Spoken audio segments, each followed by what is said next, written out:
Ngiyabingelela kakhulu bazalwane egameni likaJesu Kristu waseNazaretha. Siyambonga uNkulunkulu ukuthola leli thuba futhi ukuthi sikwazi ukuthi sizobuka izwi likaNkulunkulu ndawonye. Sihlephule izwi likaNkulunkulu egameni likaJesu. Sishere bazalwane ngombuso kaNkulunkulu. Siyambonga uNkulunkulu kakhulu. Siyamdumisa egameni likaJesu Kristu waseNazaretha.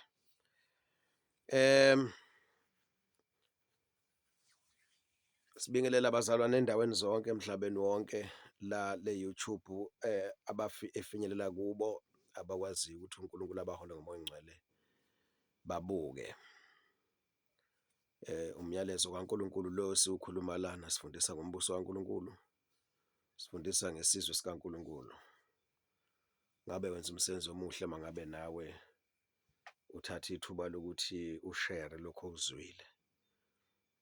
Siyahlanganyela abazalwane. uNkulunkulu mayembula something kuwe awubabikho selfish.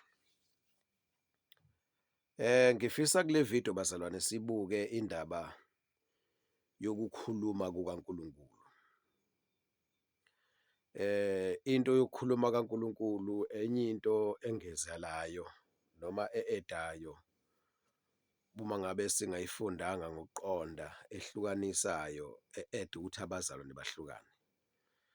Ibandla likaKristu lidivayidekile ngesizathu sokuthi ilo nalo qhamuka ethi uNkulunkulu ukhulumile wathi, nalo waqhamuka athi uNkulunkulu ukhulumile wathi. Kodwa uma uthi uyakubheka lokho okukhuluma mhlawumbe okunye akuhambisani ngempela ne-character kaNkulunkulu. Namhlanje baningi abantu abazisho ukuthi bangabaprofethi, abanye bazisho ukuthi bathunywe uNkulunkulu, bazikhonzi zikaNkulunkulu, bazithunywa. uNkulunkulu wambule something kubo, uNkulunkulu ukhulume something kubo. Asikuphiki lokho bazalwane, simphikisa umuntu mayethi uNkulunkulu ukhulumile. Kodwa mhlawumbe into ezosihlanganisa isenze sibe munye yizwi lakho baba uNkulunkulu, sihlole lona maqondana ne-subject yokuthi uNkulunkulu lithini izwi ngokukhuluma kwakhe. Lana sizofunda incwadi yamaHebheru chapter 1.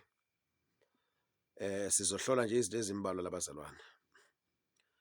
Mhlambe sikhulumela ngaphansi kwesihloko esithi uNkulunkulu ukhulume kanjani.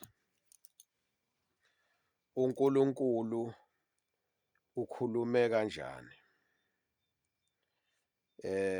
Isihloko lesibazalwane sizokhuluma phezu kwaso.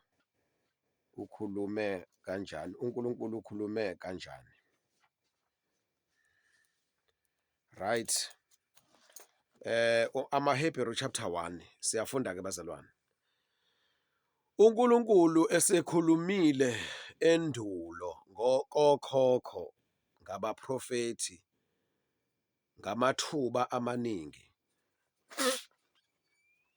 nangezindlela eziningi. AmaHebheru chapter 1 verse 1. Ekugcineni kwale mihla ukhulume kithina ngendodana ayimise ibe indlalifa yakho konke owadala ngayo futhi izwe. Bazalwane kuningi ukukhuluma nokuhlukana nokubanga, nombani uyafisa ukuthi kubonakale yena ukuthi uNkulunkulu ukhulume ngaye. Asikho isidingo salokho bazalwane. Ma uNkulunkulu ekhulumile ngomzalwane ukhulumile, asihlole lokho athi uNkulunkulu ukhulumile kuwe, sikuhlole ngezwi. Uma ngabe kusentandweni kaNkulunkulu asenze intando kaNkulunkulu phela. uNkulunkulu uyayikhethela ukuthi uthuma bani. Uma kungekho entandweni kaNkulunkulu asiqhubeke thina sime nalokho kusentandweni kaNkulunkulu. Uma ngabe ukuthi lokho esesikuhlolile akuhambisani nezwi kaNkulunkulu asikwamukeli. So-ke la sithola izwi kaNkulunkulu umaHebheru chapter 1, uNkulunkulu esekhulumile endulo. Mhlambe ngesingisi, God having spoken to the fathers long ago in the voices and writings of the prophets in many separate revelations, each of which set forth a portion of the truth, and in many ways uNkulunkulu ukhulume ngabaprofethi ngamathuba ngezindlela eziningi, right? Ukhulume ngabaprofethi ngamathuba amaningi nangezindlela eziningi. Lana liyaveza leli lithi, God having spoken into the fathers long ago in the voices and writings of the prophets in many separate revelations.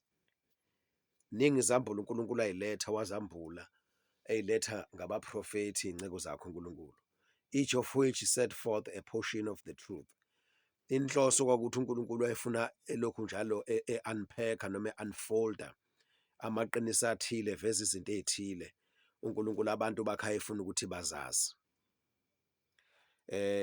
Bese lithi ke and in many ways, ukukhuluma kaNkulunkulu bengesiyona indlela eyodwa, bekuyindlela eziningi ezahlukene uNkulunkulu ade kusebenzisa.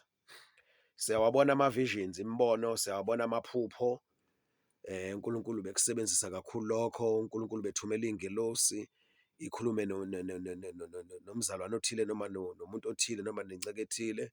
Leyo nceke bese kuba yona eyokhuluma nabantu abathile noma nesizwe sikaNkulunkulu noma yes labo bantu i-messages ekubo. Ya ingelosi, amaphupho sengibalile, abaprofethi, ziningi indlela uNkulunkulu abekhuluma ngazo. uNkulunkulu uyakhuluma nangezimo ama-circumstances.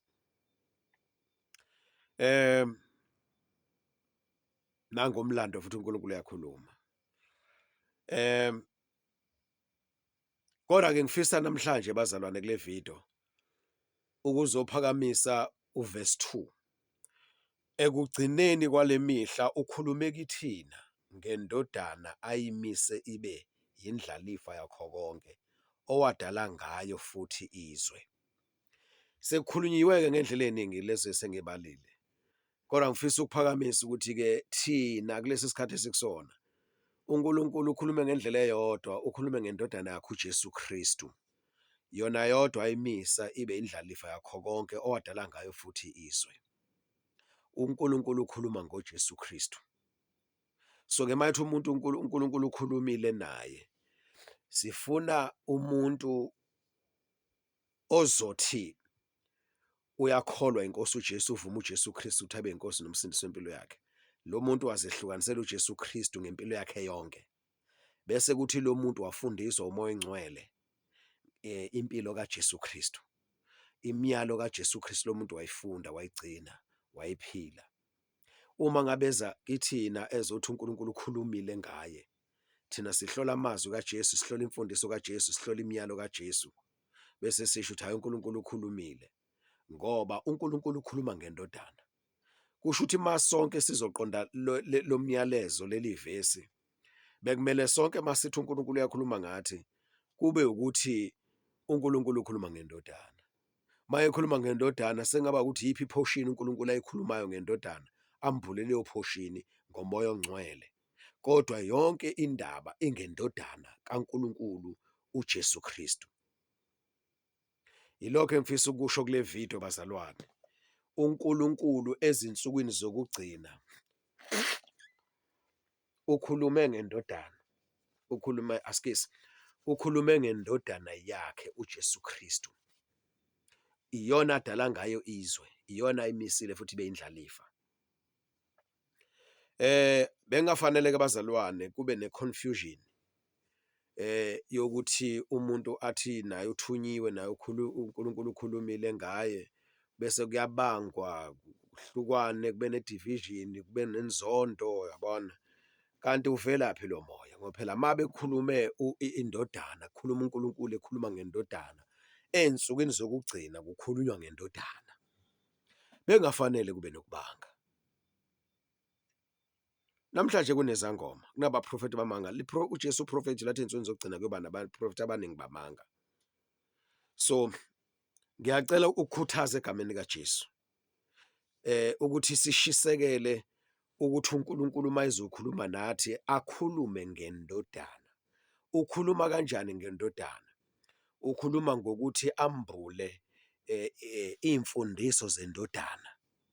uma ngabe uNkulunkulu kunento okumele ilungiswe, yonke into uNkulunkulu wayinikeza indodana. Kunencwadi esho njalo laphana kwi-New Testament. Yonke into uNkulunkulu wayibeka endodaneni yakhe.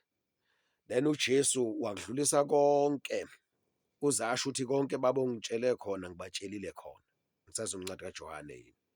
So konke uNkulunkulu abefisa ukuthi sikwazi ukudlulisela endodaneni. So ke uma ngabe sithi uNkulunkulu ukhulumile uNkulunkulu via endodana. Indodana yadlulisa kithi. Thina sefuneke sazi ukuthi indodana ithini. Bengafanele kube khona ukuxabana, bengafanele kube khona ukuhlukana kwemibono, bengafanele kube khona amaqembu, ngoba sonke sisendodaneni kaBaba uNkulunkulu. Silalela izinto ezikhulumile iyona indodana ezithathe kuBaba uNkulunkulu. Ngifisa ukugcizelela lokho nje bazalwane namhlanje kule video egameni kaJesu. Ukukhuluma kaNkulunkulu ensukwini zokugcina kusendodaneni. Uma ngabe sithi uNkulunkulu uyakhuluma, uNkulunkulu ukukhuluma kwakhe konke ukubeka endodaneni. So ke uma ngabe sifisa ukuzwa ukukhuluma kaNkulunkulu, then sikuthola endodaneni yakhe uJesu Kristu. uNkulunkulu igoqile yonke into, wenza umsebenzi ubelula, wasivikela ngokuthi ezinye indlela zafikelwa ukuphelelwa isikhathi. Wayesimisa indlela eyodwa, indlela eyindodana yakhe uJesu Kristu. So ke kusho ukuthi manje kusiphoqela ukuthi masifuna ukuzwa uNkulunkulu ukuthi uthini, kumele sifunde imiyalo, sifunde imfundiso, sifunde izwi lendodana. Enkathi sifunda, uMoya oNgcwele wenza umsebenzi, into afuna ukuthi asambulele yona efuna uBaba uNkulunkulu uzoyambula ngokuthi thina sifunde izwi. Isikhathi sifunde izwi, uMoya oNgcwele umbhula inkulumo kaNkulunkulu kulelizwi. And leyo nkulumo uMoya oNgcwele uma ngabe kunenkulumo yalesi sikhathi noma isimo esithile endaweni ethile, uMoya oNgcwele uzosisa enkulumeni kaNkulunkulu ngemfundiso yendodana, bese uMoya oNgcwele eyiqondanisa naleso simo. Sesingasho sithi uNkulunkulu ukhulumileke. Ngale kwalokho bazalwane kuzoba ne-confusion ngempela. Ngeke ibe khona i-unity, ngeke kube khona ubunye, ngeke kube khona ukuvumelana. Uma ngabe kusazoqhamuka indlela eziningi uNkulunkulu ayekade eyisebenzisa kokhokho emandulo. So ke umbhalo wamaHebheru kubeka ngokusobala ukuthi ekugcineni kwale mihla ukhulume kithina ngendodana ayimise ibe indlalifa yakho konke, owadala ngayo futhi izwe. Asale sesidlula kuverse 3. Yona ethi ingukumenyezela kwenkazimulo yakhe, ifuze yena uqobo, iphasa konke ngezwi lamandla ayo. Isiyenzile ukuhlanzwa kwezono, yahlala ngakwesomnene somkhulu kweliphezulu. Right? Yona ethi ingukumenyezela kwenkazimulo yakhe, ifuze yena uqobo uNkulunkulu. Angifisi ukuthi beyinde le video bazalwane. Egameni lika Jesu. Ngiyacela uMoya oNgcwele akusize uyithole imessage. Kunokubanga, kunokulwa, kunokuhlukana, kunamaqembu. Enye into edala lokho ziningi. Enye into edala lokho ukubanga ukukhuluma ukuthi uNkulunkulu ukhulumile. Akanqeni umzalwane ukubhukula adonsa abhekele abashiya abanye. Egameni lokuthi uNkulunkulu ukhulumile naye. Nomunye abhukula adonsa abhekelena athi uNkulunkulu ukhulumile naye. Labantu abafuna ukuzwana, abafuna ukuhlangana. Mawuthi uyalalela yini ebahlukanisayo neyibangwayo, kubanga ukuthi uNkulunkulu ukhulumile. uNkulunkulu ukhulume ngami, uNkulunkulu ukhulume ngami. Kodwa abazalwane kuba besoya endodaneni sizwe into eyifundisayo endodana. Then ke bese sithatha lokho ke uMoya oNgcwele bezokwambula inkulumo kaNkulunkulu ayibeke endodaneni. Asikwazi ukuthi uNkulunkulu akhulume direct kithi indodana ayishiye eceleni, ngoba uNkulunkulu uza kithi ngendodana, nathi siza kuye ngendodana. Iyona ewumxhumanisi wethu noNkulunkulu indodana. Manje sonke masisendodaneni, yonke into ebesizoyazi, yonke into ibizombulwa ngendodana, through indodana. Then masiza kubantu noma siya kubantu siye sithi uNkulunkulu ukhulumile, nakhu indodana uNkulunkulu akukhulume ngayo. Ngiyacela uMoya oNgcwele asisize bazalwane, sizwe lento engizama ukuyisho. Enye indlela yokukhuza, enye indlela yokwelapha ibandla, enye indlela yokubuyisa ibandla, enye indlela yokulungisa ibandla, enye indlela yokuqondisa ibandla. Singabanga indaba yokuthi uNkulunkulu ukhulumile. Ukukhuluma mawuthi uNkulunkulu ukhulumile, lezi ndlela lezi eseyiphelelwe isikhathi, yebo uNkulunkulu uyisebenzisile, amaphupho yakawasebenzisa uNkulunkulu, ama-vision wasebenzisa uNkulunkulu, ingelosi uyayithuma uNkulunkulu, kodwa umbhalo wamaHebheru uthi uNkulunkulu uthume indodana, ukhuluma ngendodana, and lokho kufakazelwa amazwi ayo indodana. UJohn chapter 14 verse 6, ngokuba akekho oza kuBaba ngaphandle kwami. Uthi uJesu yena uyindlela neqiniso nokuphila, akekho oza kuBaba phandle. Ngamanye amazwi ukuya kwethu kuNkulunkulu sivaya through uJesu Kristu. uNkulunkulu mayeza kubantu bakho via through uJesu Kristu. Izulu maliza kubantu liza ngoJesu. Abantu mabe beya kuBaba uNkulunkulu ezulwini baya ngoJesu. Uma thina singabantu siya kwabanye abantu siya ngoJesu. uJesu Kristu wafa wavuka ophilayo. So ke uNkulunkulu ukhulume ngendodana. Ngicela kuzwakale lokho nje. uNkulunkulu ukhulume ngendodana ezinsukwini zokugcina. uJesu Kristu ukhulunywe ngaye ezinsukwini zokugcina. Abangizwayo bazalwane, lokho uNkulunkulu athi angikudlulise njengamanje. Uma ngabe kwambulekile kuyophela ukubanga emhlabeni.